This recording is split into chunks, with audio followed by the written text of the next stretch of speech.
যুক্তরাষ্ট্রের সাথে একটি বাণিজ্য চুক্তির বিষয়ে আগামীকাল ৯ জুলাই ওয়াশিংটনে বৈঠকে বসছেন দুই দেশের কর্মকর্তারা। বাংলাদেশের পক্ষে এই বৈঠকে নেতৃত্ব দেবেন বাণিজ্য উপদেষ্টা শেখ বশির উদ্দিন। বাংলাদেশের জাতীয় নিরাপত্তা উপদেষ্টা খলিলুর রহমানও এই প্রতিনিধি দলে থাকবেন। প্রধান উপদেষ্টার প্রেস সচিব শফিকুল আলম তার ভেরিফাইড ফেসবুক পাতায় লিখেছেন, ঢাকা ওয়াশিংটনের সাথে একটি বাণিজ্য চুক্তির দিকে তাকিয়ে আছে, যেটি আমরা আশা করি উভয় দেশের জন্যই উইন উইন হবে। তিনি জানিয়েছেন, ইতোমধ্যে বাংলাদেশ প্রতিনিধি দল সেখানকার কর্মকর্তাদের সাথে কয়েক দফা বৈঠক করেছেন।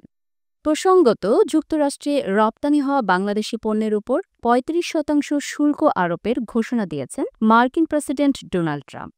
অন্তর্বর্তী সরকারের প্রধান উপদেষ্টা ড. মোহাম্মদ ইউনূসের কাছে পাঠানো চিঠিতে ডোনাল্ড ট্রাম্প বলেছেন, ২০২৫ সালের ১ আগস্ট থেকে যুক্তরাষ্ট্রে পাঠানো বাংলাদেশি সব পণ্যের উপর ৩৫% শুল্ক আরোপ করা হবে।